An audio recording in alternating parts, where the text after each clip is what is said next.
My father was, he's on the left here, my father was officer of the General Staff of the Soviet Army. He was inspector of land forces, Soviet troops stationed in countries like Mongolia, Cuba, East European countries. This is the picture taken at the entrance of my Institute of Oriental Languages. It's a part of Moscow State University. As every Soviet student, I was, quote-unquote, volunteering for harvesting grain in Kazakhstan. By the end of my training in school, I was recruited by the KGB. This picture was taken on that day, and you can see again how happy it feels to be recruited by the KGB. Pay special attention to number of bottles on the table. One of my functions was to keep foreign guests permanently intoxicated the moment they land at Moscow airport. In 1967, the KGB attached me to this magazine, Look magazine. A group of 12 people arrived to USSR from United States to cover the 50th anniversary of October Socialist Revolution in my country. From the first page to the last page, it was a package of lies.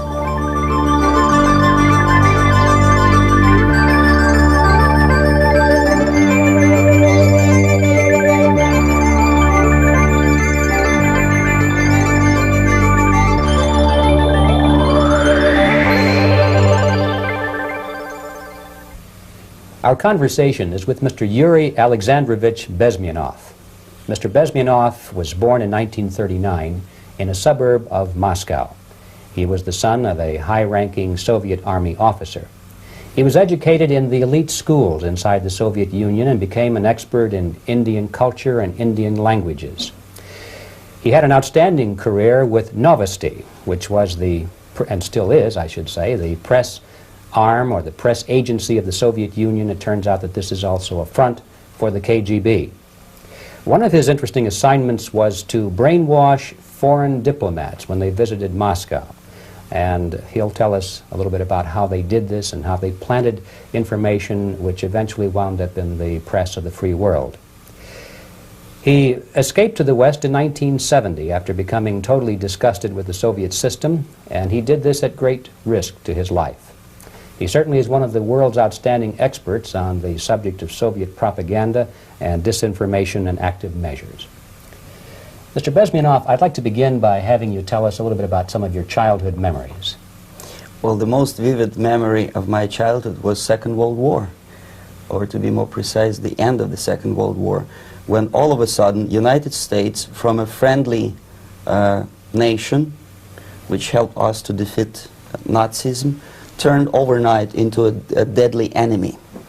And it was very shocking because all newspapers were trying to present an image of belligerent, aggressive American imperialism. Most of the things that we were taught is that United States is aggressive power, which is just about to invade our beautiful, free, socialist country, that American CIA is dropping Colorado beetles on our beautiful potato fields to eliminate our crops, and each schoolboy had a picture of Colorado bug on the back page of his notebook, and we were instructed to go into collective fields to search for those little Colorado bugs. Of course we couldn't find any, neither we could find many potatoes, and that was explained again by the encroachments of the decadent imperialist power. The anti-American paranoia, hysteria in the Soviet propaganda was to such of such a higher degree that many less skeptical people or less stubborn would really believe that United States is just about to invade our beautiful motherland, and some secretly hope that it will come true. That's interesting. Yes. Well, getting back to life inside the Soviet Union or inside communist countries in general, in this country, at the university level primarily, we read and hear that the Soviet system is different from ours, but not that different, and that there is a convergence developing between all of the systems of the world, and that really it doesn't make an awful lot of difference what system you live under, because you have corruption and dishonesty and tyranny and all that sort of thing. From your personal experience, what is the difference between life under communism and life in the United States? Well, life is obviously very much different for simple reason that the Soviet Union is a state capitalist economically. It's a state capitalism where an individual has absolutely no rights, no value. His life is nothing. It's just like an insect. He is disposable. Whereby in the United States, even the worst criminal is treated as a human being. He has a fair trial, and some of them capitalize on their crimes. They publish their memoirs in their prisons and get handsomely paid by your crazy publishers. The differences, of course, in the daily life are very various, depending on whom we are talking about. In my own private life, I never suffered from communism simply because I was brought up in a family of high-ranking military officer. Most of the doors were open for me. Most of my expenses were paid by the government, and I never had any troubles with the authorities or with the police. So, in other words, I would say I enjoyed, or I had good reasons to enjoy all the advantages of so-called socialist system. My main motivations to defect had nothing to do with affluence. It was mainly moral indignation, moral protest, rebellion against the inhuman methods of the Soviet system. Well, specifically, what did you object to? I objected, first of all, against oppression of my own dissidents and intellectuals. And that was the most disgusting thing that I witnessed as a young man, young student, who was brought up at a very troublesome period in our history, from Stalin to Khrushchev, from total tyranny and oppression to some kind of liberalization.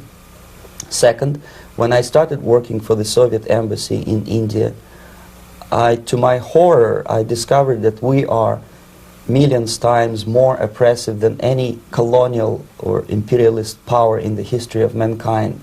That my country brings to India not freedom, progress, and friendship between the nations, but racism, exploitation, and slavery, and of course economical inefficiency to this country. Since I fell in love with India, I developed something which by KGB standards is extremely dangerous thing. It's called split loyalty, when an agent likes a country of assignment more than his own country. I literally fell in love with this beautiful country, a country of great contrasts, but also great humility, great tolerance, and philosophical and intellectual freedoms. My ancestors used to live in caves and eat raw meat when India was a highly civilized nation 6,000 years ago.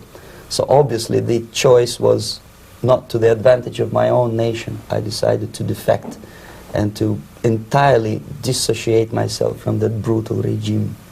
Mr. Bezmenov, we've read a lot about the concentration camps and the slave labor camps under the Stalin regime. Now the general impression in America is that those things are part of the past. Are they still going on today, or what is the status? Yes. There is no qualitative change in the Soviet concentration camp system. There are changes in numbers of prisoners. Again, this is unreliable Soviet statistics. We don't know how many political prisoners are there in the Soviet concentration camps.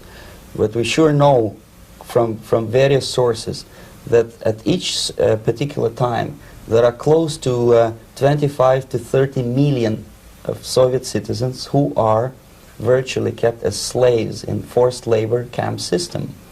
The size of the population of a country like Canada is serving terms as prisoners.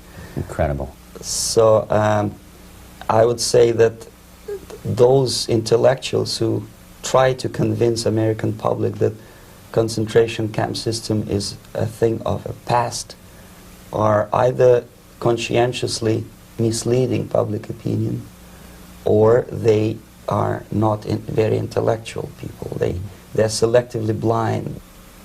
They lack intellectual honesty when they say that.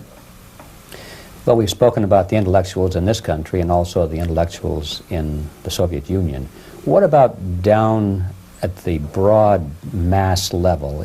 Do the people in general, the working people, the workers in general in the Soviet Union, do they support the system? Do they tolerate it? What is their attitude? Well, average Soviet citizen, if there is such an animal, of course, does not like the system because it hurts, it kills. He may not understand the reasons, he may not have enough information or educational background to understand. But I doubt very much there are many people who are conscientiously supporting the Soviet system. There are not such people in USSR.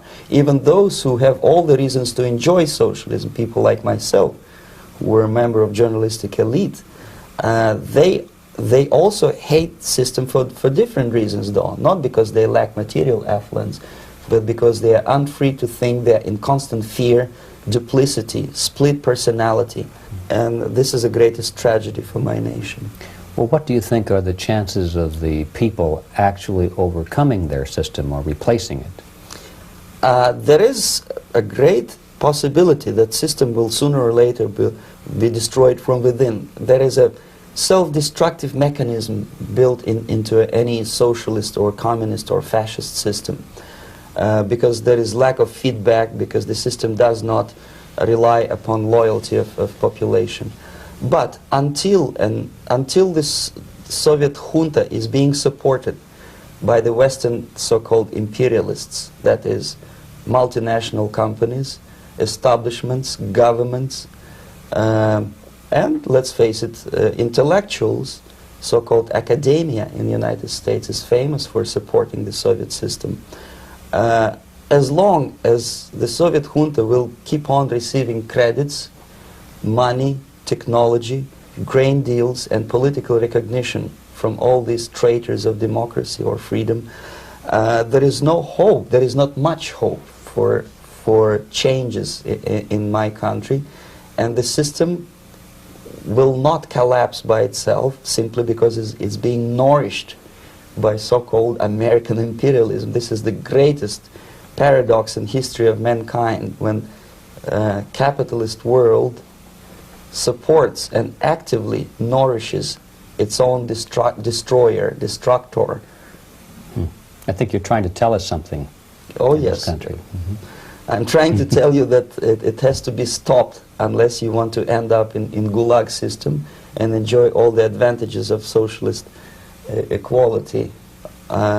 Working for free, catching fleas on your body, sleeping on planks of plywood in Alaska this time, I guess.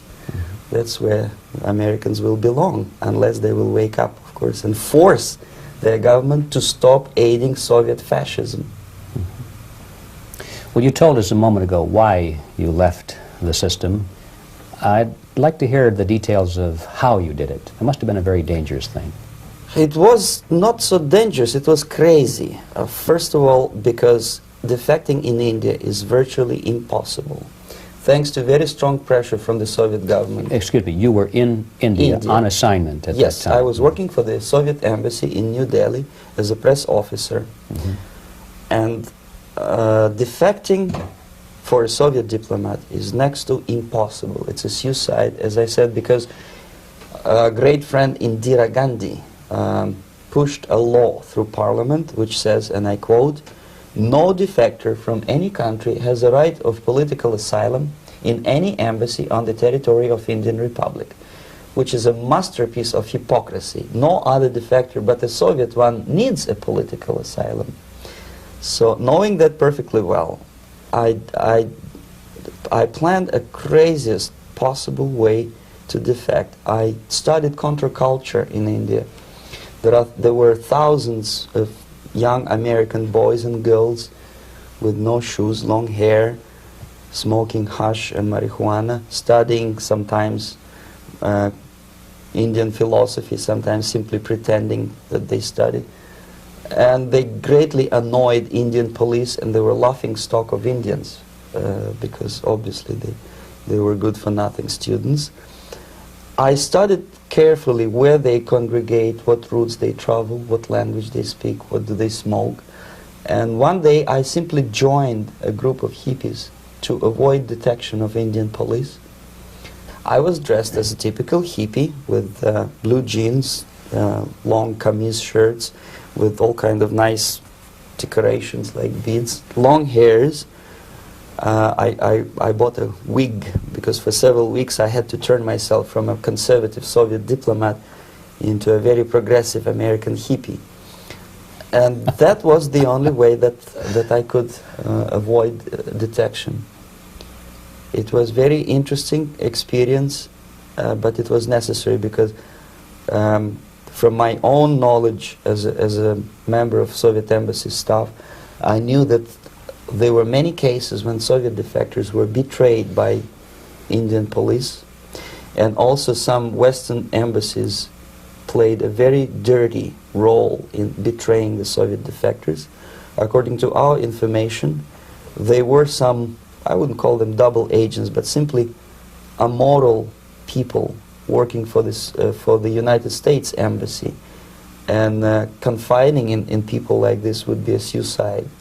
So I had to be extremely careful. I could not trust anyone, and that was the reason for such a crazy way to defect. Well, had you been caught in the act of trying to get out, what would have happened to you? Oh, most likely I would end up in concentration camp, or, depending on the situation and on the whim of some bureaucrat in KGB, maybe even executed. This is normal practice. Quietly, of course, not publicly. But that would be the end of my defection, of course. Well, when did you finally make it to the United States?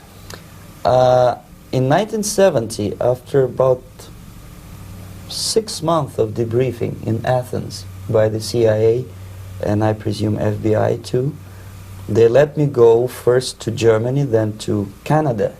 That was my decision. I had to change my identity to protect my family and my friends in USSR. And also I was a little bit paranoid, knowing that both Soviet KGB and probably some double agents within the American system may be after me. So I wanted to settle down as far away as possible. I requested CIA to give me some kind of new identity and just let me go on my own. And I settled in Canada. I was a student. I changed many professions, from farm help and laundry truck driver to language instructor and broadcaster for Canadian Broadcasting Corporations in Montreal. Well, have you had any threats on your life or any yes. unpleasant In about 5 years, KGB eventually discovered that I am working for Canadian Broadcasting. I made a very big mistake. I started working for overseas service of CBC, which is similar to Voice of America, in Russian language. And of course, monitoring service in USSR picked up every new voice. Every new announcer they would make it a point to discover who he is. And in 5 years, sure enough, slowly but surely, they discovered that I am not Thomas Schumann, that I am Yuri Alexandrovich Bezmenov, and that I am working for Canadian Broadcasting, and undermining beautiful détente between Canada and USSR. And the Soviet ambassador Alexander Yakovlev made it his personal effort to discredit me. He complained to Pierre Trudeau, who is known to be a little bit soft on socialism. And the management of CBC behaved in a very strange, cowardly way, unbecoming to representatives of an independent country like Canada. They listened to every suggestion that Soviet ambassador gave, and they started shameful investigation, analyzing content of my broadcasts to USSR. And sure enough, they discovered that some of my statements were probably would be offending to the Soviet Politburo. So I had to leave my job. And of course, subtle intimidations. They would say something like, please cross the street carefully because, you know, traffic is very heavy in Quebec. And fortunately, I know about the psychology and the logic of activity of the KGB, and I never allowed myself to be intimidated. This is the worst thing. This is what they expect a person, a defector, to be intimidated. Once they spot that you are scared, they keep on developing that line, And then eventually you either have to give up entirely and work for them, or they neutralize you. They would definitely stop all kind of political activity, which they failed to do in my case, because I was stubbornly working for the Canadian Broadcasting. And in response to their intimidations, I said that, look, this is a free country, and I am as free as you are, and I also can drive very fast. And gun control is not yet established in Canada, so I had a couple of good shotguns in my basement. So welcome to visit me someday with your Kalashnikovs machine guns. So obviously it didn't work. Intimidation didn't work. So they tried different approach, as I described. They approached on the highest level, on the level of Canadian bureaucracy. And on that level they were successful. On that level they were successful. On individual level they failed flat. Mr. Bezmenov has brought a series of slides with him that he has taken from the Soviet Union, and I think this is a good time to take a look at the slides. Yes. Now, the viewers will be able to see these slides as we talk about them. Yes, this is a collection of slides which are, some of them are snapshots from my family album, some of them are documents which I smuggled from the Soviet embassy, and some are reproductions from local mass media. I usually show them to establish my credibility as a defector. This is a picture of my native town, Mytishi, about 20 miles north from Moscow. Characteristically, there is a statue of Comrade Lenin in the central square. This is myself at the age of 7, again, characteristically, and the statue of Comrade Stalin extending his friendly hand to peoples of the world. At that age, of course, I was still idealistically minded young communist, and I still believe that sooner or later things will go for better. But I realized that the system stinks, that something is fishy, and that ideology is fake, and the propaganda about advanced Soviet agriculture simply didn't meet the criteria of reality. If they talk about abundance of food and there is none in the stores, there must be something wrong. My father was, he is on the left here, my father was officer of the General Staff of the Soviet Army. He was inspector of land forces, Soviet troops stationed in countries like Mongolia, Cuba, East European countries. Were he alive today, most likely he would be inspecting Soviet troops in Nicaragua, Angola, and many other parts of the world. Fortunately, he died, and he didn't see the disgrace, because deep inside he was a Russian patriot. He didn't like the idea of expanding Soviet military might, especially in the areas where we were not welcomed at all. Unlike many other military officers, he was reporting directly to the Minister of Defense, bypassing KGB and diplomatic service. In other words, he was a trusted military professional. And my impression that this type of people are much less hawkish and adventuristic than party bureaucrats in Kremlin. When American mass media describes Soviet military as potentially dangerous counterpart for Pentagon, I simply laugh, because I know better. I know that the most dangerous part of the Soviet power structures are not military at all. Most likely, if they come to power in my country, they'll be more sensible negotiators for nuclear disarmament and withdrawal of the Soviet troops from many parts of the world. But if someone from the party structure or the KGB structure were to give the orders for a military intervention, they have to obey, they would follow. Because they are professional military. But you see, the triangle of power and hate in USSR is the party at the top, the party elite, the oligarchy of the party, then the military and the KGB at the bottom. They hate each other, and the most hated triangle, the most hated corner of the triangle is the Communist Party bureaucrats. They are the most adventuristic, senile megalomaniacs. They can start war, I wouldn't be surprised. Not the military. They know what war is. Yes. At least my father did.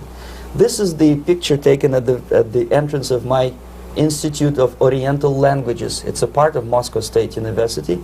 I graduated in 1963. And I Now, excuse me, which one were you on? I am on the right. You're on the right. And on the left is my my schoolmate Vadim Smirnov, who later was a apparatchik in the Central Committee of the Soviet Union Communist Party. What is an apparatchik? It's a functionary, something like civil service in British Empire. Someone who is never fired from the service. He stays there internally. He may not be promoted too high, but he's a dependable bureaucrat who will stay forever. I studied not only languages, but also history, literature, even music. I'm on this picture. I'm trying to learn how to play Indian musical instrument. I even tried to look like an Indian when I was second-year student. Not bad, really. Yes, actually it was strongly encouraged by the instructors in my school, because the graduates of my school were later on employed as diplomats, foreign journalists, or spies. As every Soviet student, I was quote-unquote volunteering for harvesting grain in Kazakhstan. This is the biggest agricultural blunder of the Soviet government.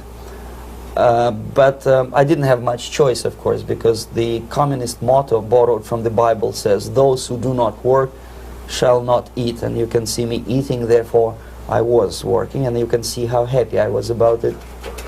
I went through a very extensive physical and military training, including the military games in areas, suburban areas of Moscow. And here, for example, we are on a tour in Arkhangelsk area. And by the end of my training in school, I was recruited by the KGB. This picture was taken on that day, and you can see again how happy it feels to be recruited by the KGB. Our conversation with Yuri Alexandrovich Bezmenov, who is a defector from the Soviet Union, a former propaganda agent for Novosti and the KGB, will continue after this message.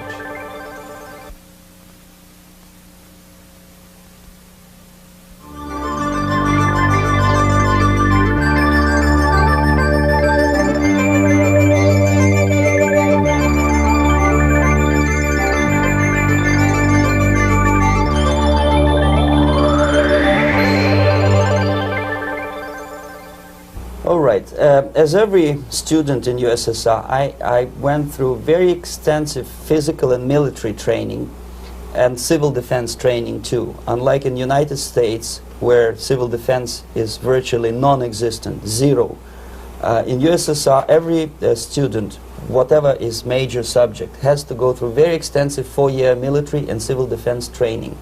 You can see me here with a group of students during one of the war games near Moscow. The main idea, of course, is to prepare a huge reserve army of the USSR. Each student has to graduate as a junior lieutenant. In my case, it was administrative and military intelligence service. My first assignment was to India as a translator with the Soviet Economical Aid Group, building refinery complexes in Bihar state and Gujarat state. At that time, I was still naively, idealistically believing that what I was doing contributes to the understanding and cooperation between the nations. It took me quite a number of years to realize that what we were bringing to India was a new type of colonialism, 1,000 times more oppressive and exploitative than any colonialism or imperialism in history of mankind. But at that time I was still hoping that, well, maybe it's not that bad, could be worse, and things may go for better. And I even tried to implement the beautiful Marxist motto, proletarians of all the countries unite. I tried to unite with a nice Indian girl, and I was fascinated by Indian culture, by the family life in this country. But obviously Communist Party had different plans for my genes, so I had to marry this beautiful Russian girl. In the span of my career, I married 3 times. Most of these marriages were marriages of convenience, on advice from the Department of Personnel. This is normal practice in USSR. When a Soviet citizen is assigned to a foreign job, he has to be married, either to keep family in USSR as hostages, or, if it's a convenience marriage like mine, so that the husband and wife are virtually informers on each other to prevent defection or contamination by decadent imperialist or capitalist ideas. In my case, I hated that girl so much that the moment I landed in Moscow, we were divorced, and I married later, second time. By the end of my first assignment in India, I was promoted to the position of public relation officer. You can see me here translating a speech by a Soviet boss. And you're on the right. I'm on the right here, yes. And it was, the occasion was commissioning of the refinery complex in Bihar, Barauni. Back in Moscow, I was immediately recruited by Novosti Press Agency, which is a propaganda and ideological subversion front for the KGB. 75% of the members of the Novosti are commissioned officers of the KGB. The other 25 are, like myself, co-opted agents who are assigned to specific operations. In this particular case, you can see me talking to students of Lumumba Friendship University in Moscow. This is a huge school under the direct control of the KGB and Central Committee, where future leaders of the so-called national liberation movements are being educated and selected carefully. And some of them have absolutely, this, for example, is a group of students from Lumumba. They don't look like students at all. They look more like military, and that's exactly what they were. They were dispatched back to their countries to be leaders of the so-called national liberation movements, or to be translated into normal human language, leaders of international terrorist groups. Another area of activity when I was working for the Novosti was to accompany groups of so-called progressive intellectuals, writers, journalists, publishers, teachers, professors of colleges. You can see me here in Kremlin. I'm second on the left, with a group of Pakistani and Indian intellectuals. Most of them pretended they don't understand that we are actually working on behalf of the Soviet government and the KGB. They pretended that they are actually being guests, VIP intellectuals, that they are treated according to their merits and their intellectual abilities. For us, they were just a bunch of political prostitutes to be taken advantage for various propaganda operations. Therefore, you can see perfectly well the senior colleague of mine on the left doesn't really have that much respect on his face, and myself with a very skeptical smile, typical KGB sarcastic smile, anticipating another victim of ideological brainwashing. This is how a typical conference in Novosti headquarters in Moscow looked like. Sitting in the middle is Boris Burkov, the then director of Novosti Press Agency, high-ranking party bureaucrat in the Department of Propaganda. I am standing next to a famous Indian poet, Sumitranandan Pant. He was famous because he was an author. He was the author of a famous poem titled Rhapsody to Lenin. That's why he was invited to USSR, and everything was paid by the Soviet government. Pay special attention to number of bottles on the table. This is one of the ways to kill the awareness or curiosity of foreign journalists. One of my functions was to keep foreign guests permanently intoxicated the moment they land at Moscow airport. I had to take them to the VIP lounge and toast to friendship and understanding between the nations of the world. Glass of vodka, then a second glass of vodka. And in no time, my guests would be feeling very happy. They would see everything in kind of pink, nice color. And that's the way I had to keep them permanently for the next 15 or 20 days. At certain point in time, I had to withdraw alcohol from them so that some of them who are the most recruitable would feel a little bit shaky, guilty, trying to remember what they were talking last night. That's the time to approach them with all kind of nonsense, such as joint communique or statement for Soviet propaganda. That's the time they are the most flexible. And of course, what they didn't understand, they didn't realize or pretended not to realize, that myself, who was drinking together with them, was not drinking at all. I had ways to get rid of alcohol through various techniques, including special pills which were given to me by my colleagues. But they were taking it seriously. In other words, they would consume quite large volumes of alcohol and feel quite uneasy next morning.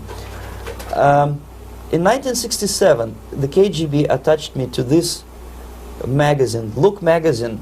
A group of 12 people arrived to USSR from United States to cover the 50th anniversary of October Socialist Revolution in my country. From the first page to the last page, it was a package of lies, propaganda cliché, which were presented to American readers as opinions and deductions of American journalists. Nothing could be far from truth. These were not opinions. They were not opinions at all. They were the clichés which the Soviet propaganda wants American public to think that they think. If it does make any sense at all. It sure does, because from the viewpoint of the Soviet propaganda, although there are some subtle criticisms of the Soviet system, the basic message is that Russia today is a nice, functioning, efficient system supported by majority of population. That's the biggest lie. And of course, American intellectuals and journalists from Look magazine elaborated on that untruth in various different ways. They intellectualized that lie. They found all kinds of justifications for telling lies to American public.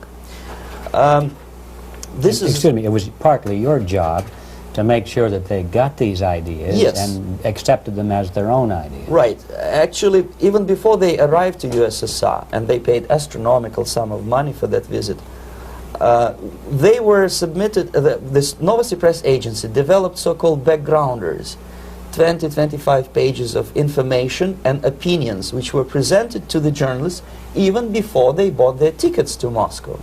They had to analyze the situation, and judging on their reaction to that backgrounder, the local Novosti representative or local Soviet diplomat in Washington, D.C. would assess whether they be given visa to USSR or not.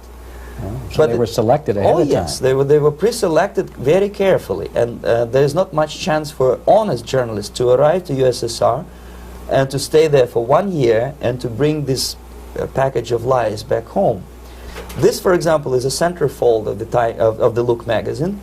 They presented this monument erected by Communist Party in Stalingrad as the symbol, personification of Russian military might. And they said in the article, which is published on the site, that Soviets are very proud of the victory in the Second World War. This is another big myth, a lie. No sensible people would be proud to lose 20 millions of their countrymen in a war which was started by Genoese Hitler and Comrade Stalin and paid by American multinationals. Most of the Soviet citizens look at this type of monuments with disgust and sorrow, because every family lost father, brother, sister, or child in the Second World War. Yet American journalists who were trying to appease, to please their hosts, presented this picture on the centerfold as the symbol and personification of Soviet national, they call it Russian national spirit. And it was greatest misconception and a very tragic misunderstanding. Of course, Look magazine was not distributed in USSR. The main audience was in the United States. But I presume that many Americans, millions of Americans who were reading Look magazine at that time, had absolutely wrong idea about the sentiments of my nation, about what the Soviets are proud of and what they hate. This is a group, you see the same lady with the sword in Stalingrad. This is the group of journalists. Myself is in the center with the same devilish smile. And Mr. Philip Harrington is on the extreme left there with his camera. This is the gentleman which was so deaf or so uninterested in what I had to say to him. This is the same picture, a blow-up of the same picture. Many guests from various countries, in this particular case from Asia and Africa, were taken by me as a Novosti Press Agency employee for a tour across Siberia, for example. We would show them typical kindergarten, you see, nothing special by American standards, just nice children sitting, eating their breakfast or lunch. What they could not understand, or they pretended not to understand, that this is an exemplary kindergarten. This is not the kindergarten for average person or average family in USSR. And we maintain that illusion in their minds. You can see myself under the red spot in the middle there, with the same business-like expression. I'm doing my job. That's what I'm assigned to do, and that's what I was paid to do. But deep inside, I still hope that at least some of these useful idiots would understand that what they are looking at has nothing to do with the level of affluence in my nation.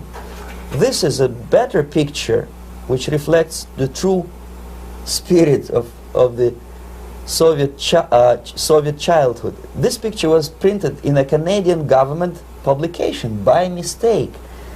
In the middle you can see children playing on a small courtyard, and the caption goes, "This is a typical kindergarten in Siberia."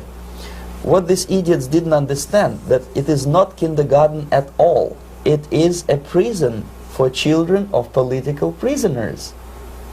But there was not a single mentioning that what they were visiting actually was an area of concentration camps. And the job of people like myself to help them to not to notice that they are actually talking to prisoners. Most of the children were dressed, especially on the occasion of the foreigners' visit. Of course, there were no corpses on the ground. There were no machine gun guards. And well, it looks not very pleasant, as you see. It looks dull, but obviously it does not create an impression that this is actually a prison. Well, did any of the journalists have the curiosity to ask about prisons and that kind of thing? Yes. They were in Siberia. This Yes. is what you associate. Yes, some of them asked questions, and naturally we would give them, for the stupid question, we give them stupid answer. No, there are no prisons in Siberia. No, most of the people who you see are free citizens of USSR. They are very happy to be here, and they are contributing to the glory of the socialist system. Some of them pretended that they believe what I was telling them, and most of them, we may discuss it later, what are the motivations of these people? Why would they stubbornly bring lies to their own population through their own mass media? I have various answers to this. There is not a single explanation. It's a complex of explanations. It's fear, pure biological fear. They understand that they are on the territory of an enemy state, a police state. And just to save their rotten skins and their miserable jobs, their affluence back home, they would prefer to tell a lie than to ask truthful questions and report truthful information. Second, most of these schmucks were afraid to lose their jobs, because obviously if you tell truth about my country, you will not last long as a correspondent of New York Times or Los Angeles Times. They will fire you. What kind of correspondent are you? You obviously cannot find common language with Russians if they kick you out in 24 hours. So just by trying to be conformist to their own editorial bosses, they tried not to offend the sentiments of the Soviet administrators and people like myself. Deep inside, I hope they would insult my or offend my sentiments. Obviously, they preferred not to. Another reason, I refuse to believe it, but obviously, there is another reason. Obviously, it's a greed. These people earn a lot of money. When they come back to USA, they claim that they are experts in my country. They write books which sells in million copies, titled like Russians, The Truth About Russia. Most of it is lie about Russia. Yet they claim to be Sovietologists. They play back myth about my country, the propaganda cliches. Yet they stubbornly resist the word of truth. If a person like Solzhenitsyn is either defecting or kicked out of USSR, they try all their best to discredit him and to discourage him. I don't have much chance to appear on national network with a true story about my country. But a useful idiot like Hendrik Smith or Robert Kaiser, they are big heroes. They come back from USSR, they say, oh, we were talking to dissidents in Russia. Big deal. Soviet dissidents are chasing American correspondents in the streets, and they are cowardly escaping from these contacts. For some strange reason, if you want to know more about Spain, you refer to Spanish writers. If you want to learn more about French, you read French writers. Even about Antarctica, I bet you would read Penguins. Only about the Soviet Union, for some strange reason, you read Hendricks and Schmendricks and all kind of Kissingers, because they claim that they know more about my country. They know nothing, or next to nothing, or they pretend that they know more than they actually do. I would say they are dishonest people who lack integrity and common sense and intellectual honesty. They bring back all kind of stories like that. A kindergarten in Siberia. Omitting the most important fact, it's a prison for children of political prisoners. Another greatest example of monumental idiocy of American politicians. Edward Kennedy was in Moscow, and he thought that he is a popular, charismatic American politician who is easygoing, who can smile, dance at the wedding in Russian Palace of Marriages. What he did not understand, or maybe he pretended not to understand, that actually he was being taken for a ride. This is a staged wedding especially to impress foreign media or useful idiots like Ed Kennedy. Most of the guests there, they had security clearance, and they were instructed what to say to foreigners. This is exactly what I was doing. You can see me in the same damn wedding palace in Moscow where Ed Kennedy was dancing here. You see, smiling. He thinks he's very smart. From the viewpoint of Russian citizens who observe this idiocy, he's narrow-minded, egocentrical idiot who tries to earn his own popularity through participation in propaganda farces like this. Here you can see myself. On the right, again, exemplary Soviet bride. On the left, 3 journalists from various countries, Asia, Africa, and Latin America. Obviously, they enjoying the situation. They will go back home and write the reports. We were present on a regular Soviet wedding.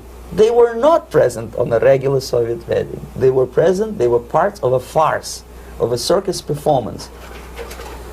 Another thing which I had to sometimes risking my life to explain to foreigners.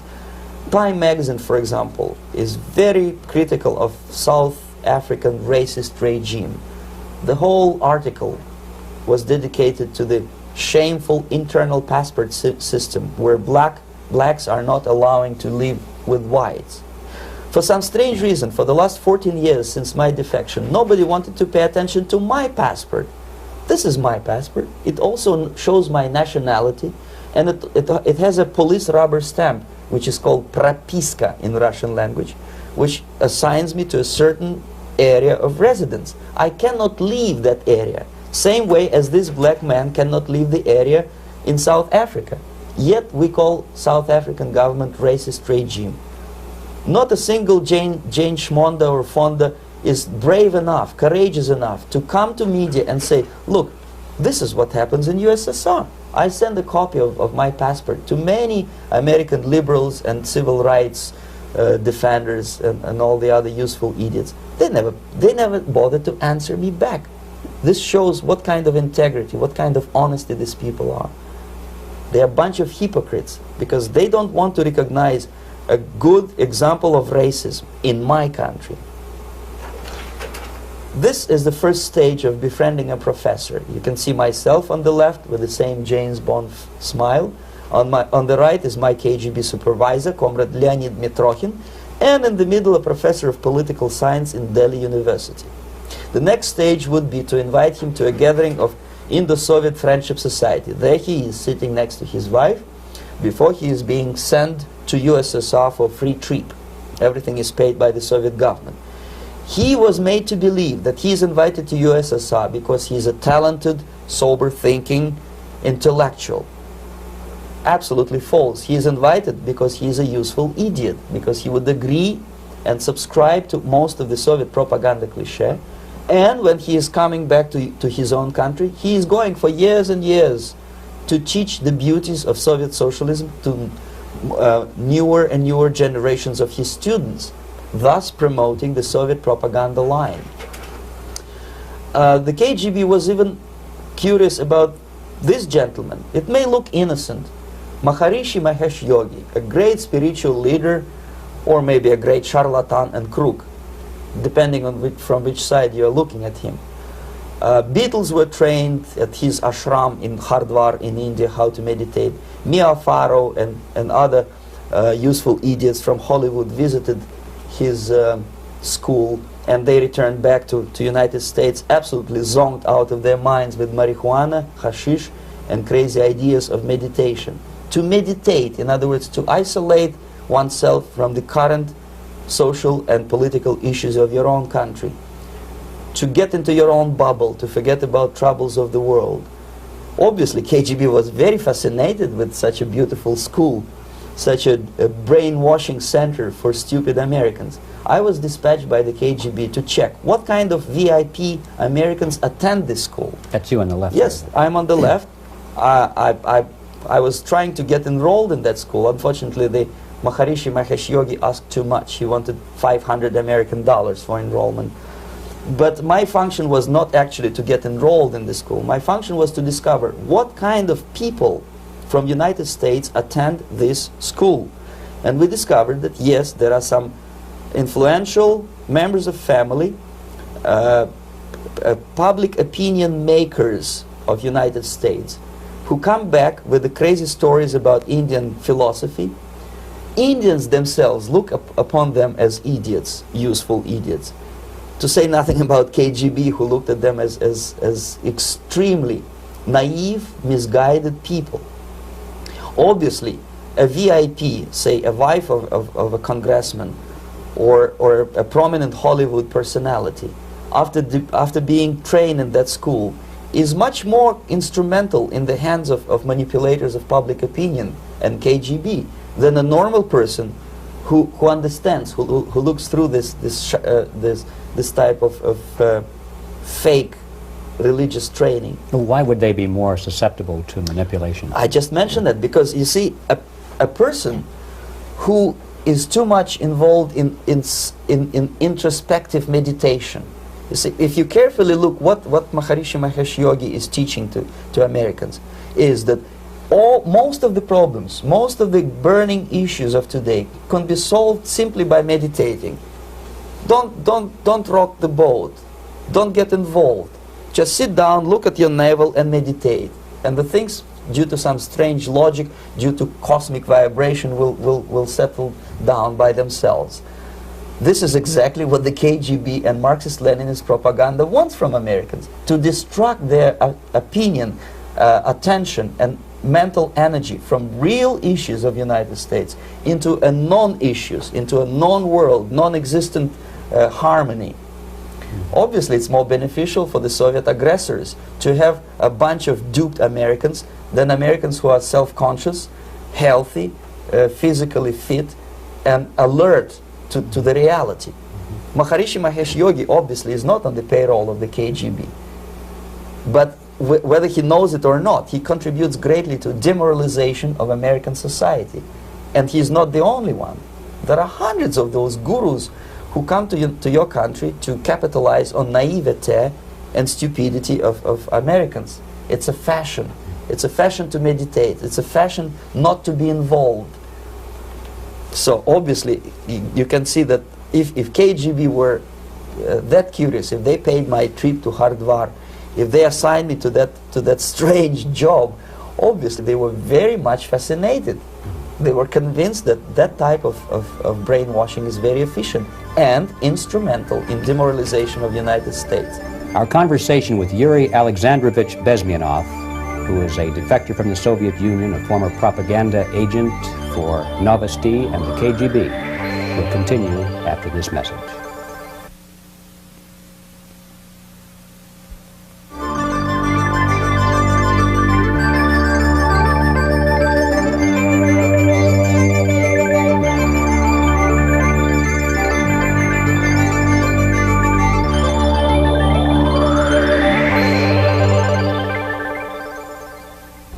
This picture shows the part of the building of USSR embassy, and my supervisors. On the left is Comrade Mehdi, an Indian communist, and on the right, Comrade Mitrokhin, my supervisors in the secret department of research and counter-propaganda. It has nothing to do with either research or counter-propaganda. Most of the activity of that department was to compile huge volume of information on individuals who were instrumental in creating public opinion. Publishers, editors, journalists, actors, educationalists, professors of political science, members of parliament, representatives of business circles. Most of these people were divided roughly in two groups. Those who would toe the Soviet foreign policy, they would be promoted to the positions of power through media and public opinion manipulation.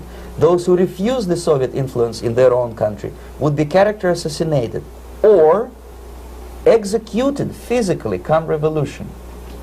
Same way as in the small town of Hue in South Vietnam, several thousands of Vietnamese were executed in one night when the city was captured by Viet Cong for only 2 days.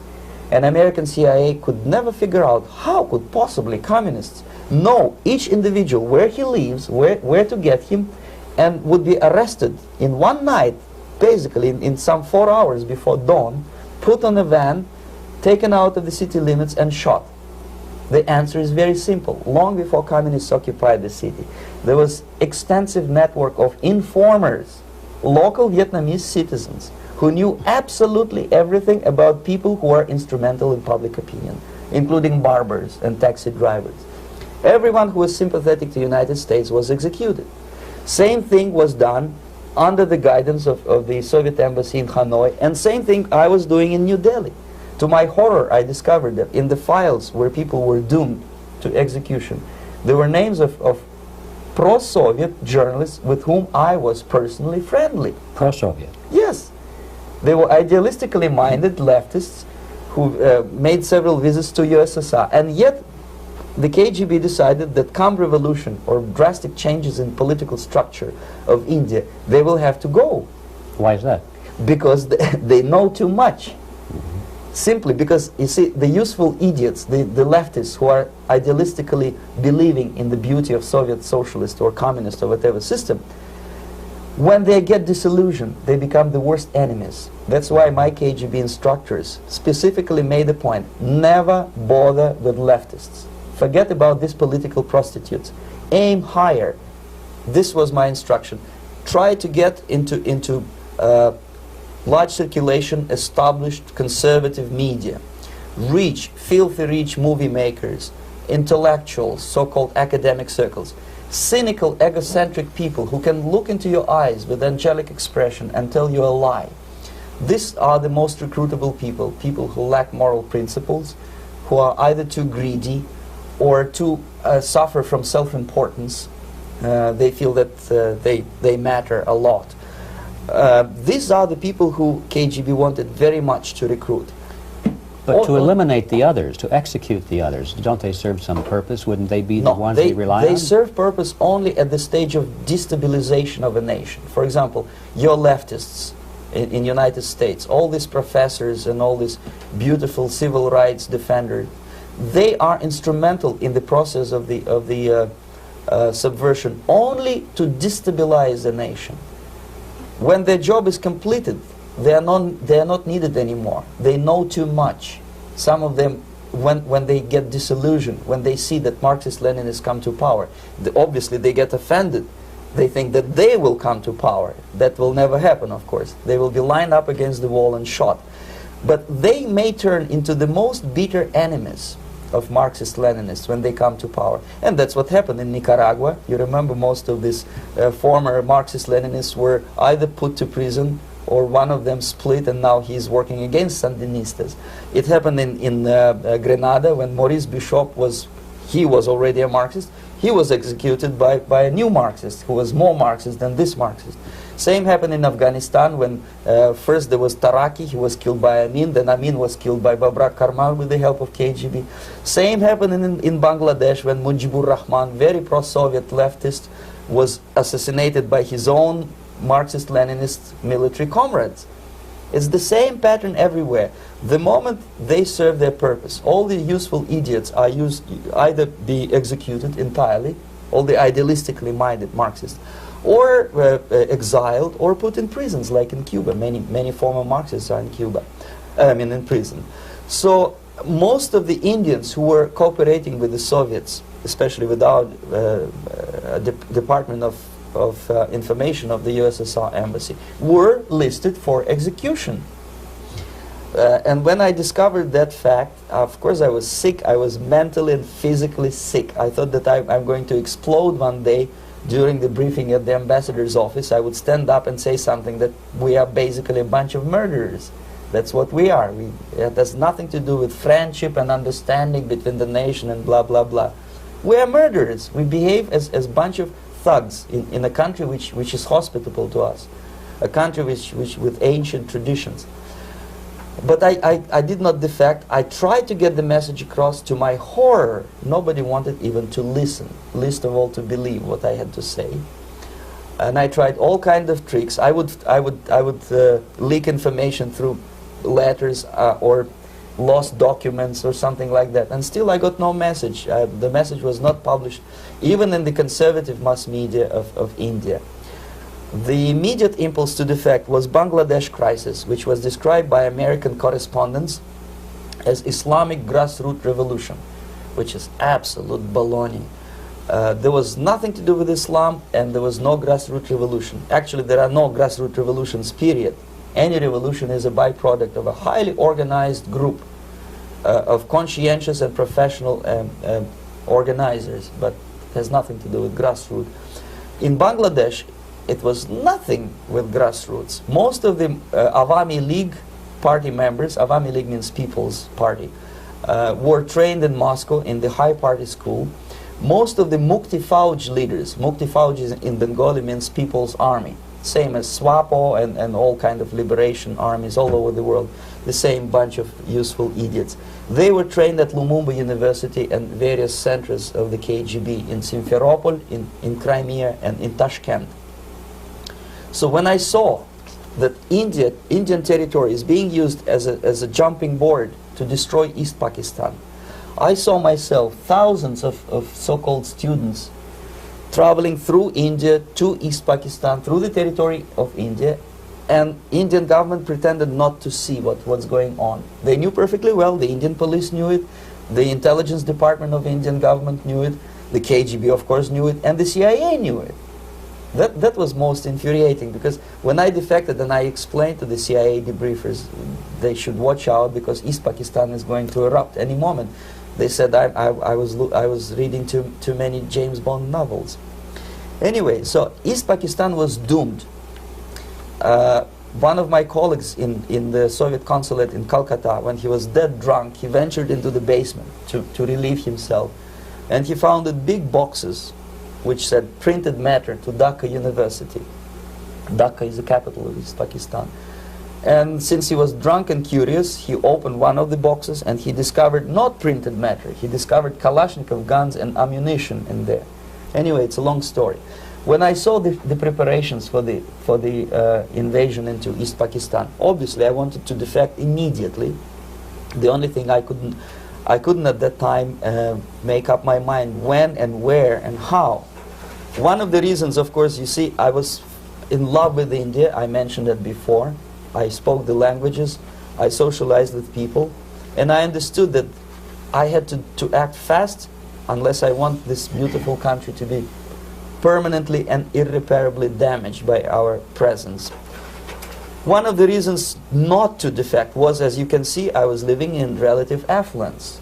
Who the hell in the normal mind would defect and do what? To be abused by your media, to be called McCarthyist and fascist and paranoid, or to drive a taxi in New York City? What for? What the hell for should I defect? To be abused by Americans, to be insulted in exchange for my effort to bring the truthful information about impending danger of subversion. As you can see, I was living in quite a comfortable conditions next to swimming pool, where Indians were not allowed, by the way. I was highly paid expert in propaganda. I had my family. I was respected by my nation. My career was cloudless. The third reason, how to defect with the family. To defect with the baby and the wife would be virtual suicide, because according to law, that hypocritical law which I quoted before, the Indian police will have to hand me over back to the KGB, and that will be the end of my defection and probably my life. Again, I cannot smuggle my wife because she was not quite sure what I was doing. She was not that idealistically involved, and she was definitely not in the total picture of what I was doing for the KGB. She would be shocked if I you know, put her in my van and drive her to the American embassy or elsewhere. That would be a greatest danger. So again, I had to defect in such a way that my defection would look as simple disappearance. And there were many cases like that when the Soviet agents simply disappeared, either killed in action or, thanks to their curiosity and their close contacts with radicals, some of them were killed by the Marxists, by the way. It happened in many African countries when the Soviet KGB were killed by Africans themselves. Not because they hated Marxism and Leninism, but because they were simply trigger-happy bunch of unruly characters. If you give them a machine gun, they will shoot. And some of the Soviets obviously were not careful enough to protect themselves, and they got into embarrassing situations when they were shot at the crossfire between factions of so-called liberation movements. Anyway, so I decided, as I said, to study the counterculture. I decided this probably would be the best way to disappear. I socialized with characters like this. On the left, you see, he's a barefoot American hippie. It took me quite a long time to study exactly what they were doing and how to mix with them. But eventually I did it. Most of Indian newspapers carried my picture and promise of 2,000 rupees for information about my whereabouts. But they were looking for the wrong person, because they obviously tried to stop a young Soviet diplomat in white shirt and tie, and this is how I looked at the time of defection. Nobody could possibly think that a Soviet diplomat would be as crazy as to join a bunch of hippies. That's you. Yes, travel India and smoke hash. So I made it literally almost like a Hollywood-style detective story. From under the nose of the KGB in Bombay airport, I landed the plane and I flew to Greece, where I was debriefed by the CIA. That's basically that's all for my slides. We can turn off the projector, and that's very interesting. Well, you spoke several times before about ideological subversion. That is a phrase that I'm afraid some Americans don't fully understand. When the Soviets use the phrase ideological subversion, what do they mean by it? Ideological subversion is the process which is legitimate, overt, and open. You can see it with your own eyes. All you have to do, all American mass media has to do, is to unplug their bananas from their ears, open up their eyes, and they can see it. There is no mystery. There is nothing to do with espionage. I know that espionage intelligence gathering looks more romantic. It sells more deodorants through the advertising, probably. That's why your Hollywood producers are so crazy about James Bond type of thrillers. But in reality, the main emphasis of the KGB is not in the area of intelligence at all. According to my opinion and opinion of many defectors of my caliber, only about 15% of time, money, and manpower is spent on espionage as such. The other 85% is a slow process which we call either ideological subversion or active measures, активные мероприятия in the language of the KGB, or psychological warfare. What it basically means is to change the perception of reality of every American to such an extent that despite of the abundance of information, no one is able to come to sensible conclusions in the interests of defending themselves, their families, their community, and their country. It's a great brainwashing process which goes very slow, and it's divided in 4 basic stages. The first one being demoralization. It takes from 15 to 20 years to demoralize a nation. Why that many years? Because this is the minimum number of years which requires to educate one generation of students in the country of your enemy, exposed to the ideology of the enemy. In other words, Marxism-Leninism ideology is being pumped into the soft heads of at least 3 generations of American students without being challenged or counterbalanced by the basic values of Americanism, American patriotism. The result you can see. Most of the people who graduated in the 60s, dropouts or half-baked intellectuals, are now occupying the positions of power in the government, civil service, business, mass media, educational system. You are stuck with them. You cannot get rid of them. They are contaminated. They are programmed to think and react to certain stimuli in a certain pattern. You cannot change their mind, even if you expose them to authentic information, even if you prove that white is white and black is black. You still cannot change the basic perception and the logic of behavior. In other words, these people, the process of demoralization is complete and irreversible.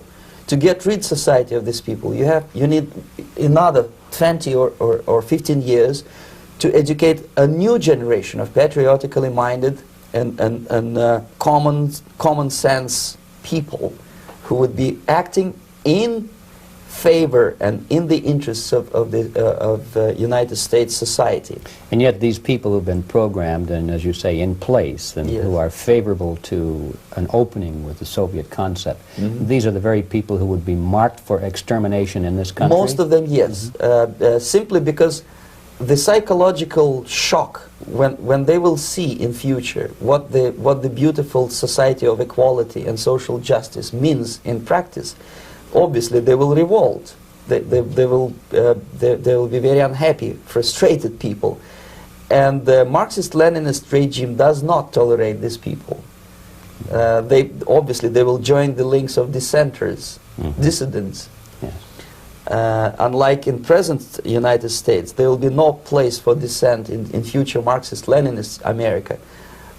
Here you can get popular like Daniel Ellsberg and filthy rich like Jane Fonda for being dissident, for criticizing your Pentagon. In future, these people will be simply squashed like cockroaches. Nobody is going to pay them nothing for their beautiful, noble ideas of equality. This they don't understand, and it will be greatest shock for them, of course. The demoralization process in the United States is basically completed already. For the last 25 years. Actually, it's overfulfilled, because demoralization now reaches such areas where previously not even Comrade Andropov and all his experts would even dream of such a tremendous success. Most of it is done by Americans to Americans, thanks to lack of moral standards. As I mentioned before, exposure to true information does not matter anymore. A person who was demoralized is unable to assess true information. The facts tell nothing to him. Even if I shower him with information, with authentic proof, with documents, with pictures, even if I take him by force to the Soviet Union and show him concentration camp, he will refuse to believe it until he is going to receive a kick in his fat bottom. When a military boot crashes his, then he will understand, but not before that. That's the tragic of the situation of demoralization. So basically America is stuck with demoralization, and unless, even if you start right now, here, this minute, you start educating new generation of Americans, it will still take you 15 to 20 years to turn the tide of ideological perception of reality back to normalcy and patriotism. The next stage is destabilization. This time, subverter does not care about your ideas and the patterns of your consumption. Whether you eat junk food and get fat and flabby, doesn't matter anymore. This time, and it takes only from 2 to 5 years to destabilize a nation, what matters is essentials: economy, foreign relations, defense systems. And you can see it quite clearly that in some areas, in such sensitive areas as defense and economy, the influence of Marxist-Leninist ideas in the United States is absolutely fantastic. I could never believe it 14 years ago when I landed in this part of the world, that the process will go that fast. The next stage, of course, is crisis. It may take only up to 6 weeks to bring a country to the verge of crisis. You can see it in Central America now. And after crisis, with a violent change of power, structure, and economy, you have so-called the period of normalization. It may last indefinitely. Normalization is a cynical expression borrowed from Soviet propaganda. When the Soviet tanks moved into Czechoslovakia in '68, Comrade Brezhnev said, "Now the situation in brotherly Czechoslovakia is normalized." This is what will happen in the United States if you allow all these schmucks to bring the country to crisis, to promise people all kind of goodies and the paradise on earth, to destabilize your economy, to eliminate the principle of free market competition, and to put a big brother government in Washington, D.C., with benevolent dictators like Walter Mondale, who will promise lots of things, never mind whether the promises are fulfillable or not. He will go to Moscow to kiss the bottoms of new generation of Soviet assassins, never mind. He will create false illusions that the situation is under control. Situation is not under control. Situation is disgustingly out of control. Most of the American politicians, media, and educational system trains another generation of people who think they are living at a peacetime. False. The United States is in a state of war, undeclared total war against the basic principles and the foundations of this system. And the initiator of this war is not Comrade Andropov, of course. It's the system. However ridiculous it may sound, the world communist system or the world communist conspiracy, whether I scare some people or not, I don't give a hoot. If you are not scared by now, nothing can scare you. But you don't have to be paranoid about it. What actually happens now, that unlike myself, you have literally several years to live on unless the United States wake up. The time bomb is ticking. With every second, the disaster is coming closer and closer. Unlike myself, you will have nowhere to defect to, unless you want to live in Antarctica with penguins. This is it. This is the last country of freedom and possibility. Okay, so what do we do? What is your recommendation to the American people? Well, the immediate thing that comes to my mind is, of course, there must be a very strong national effort to educate people in the spirit of real patriotism, number one. Number two, to explain them the real danger of socialist, communist, whatever, welfare state, big brother government. If people will fail to grasp the impending danger of that development, nothing ever can help United States. You may kiss goodbye to your freedom, including freedoms to homosexuals, to prison inmate. All this freedom will vanish, evaporate in 5 seconds, including your precious lives. The second thing, the moment at least part of United States population is convinced that the danger is real, they have to force their government. And I'm not talking about sending letters, signing petitions, and all this beautiful, noble activity. I'm talking about forcing United States government to stop aiding communism. Because there is no other problem more burning and urgent than to stop the Soviet military-industrial complex from destroying whatever is left of the free world. And it is very easy to do. No credits, no technology, no money, no political or diplomatic recognition, and of course no such idiocy as grain deals to USSR.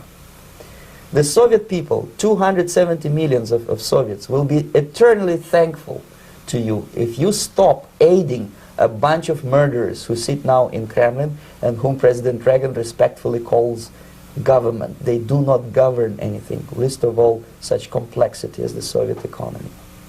So basic, two very simple, maybe too simplistic answers or solutions, but nevertheless they are the only solutions. Educate yourself, understand what's going on around you. You are not living at the time of peace.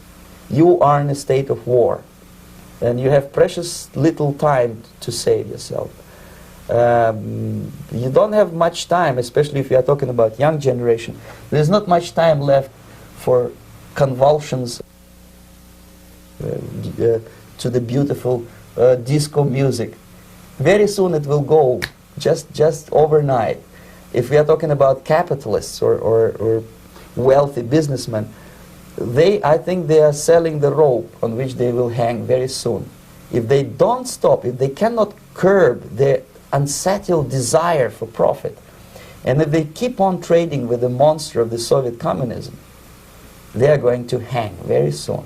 And they will pray to be killed, but unfortunately they will be sent to Alaska probably to manage industry of slaves. It's simplistic. I know it sounds unpleasant. I know Americans don't like to listen to things which are unpleasant. But I have defected not to tell you the stories about such idiocy as microfilm, James Bond type espionage. This is garbage. You don't need any espionage anymore. I have come to talk about survival. It's a question of survival of this system. You may ask me, what is it in for me? Survival, obviously, because unlike, as I said, I am now in your boat. If we sing together, we'll sing beautifully together. There is no other place on this planet to defect to.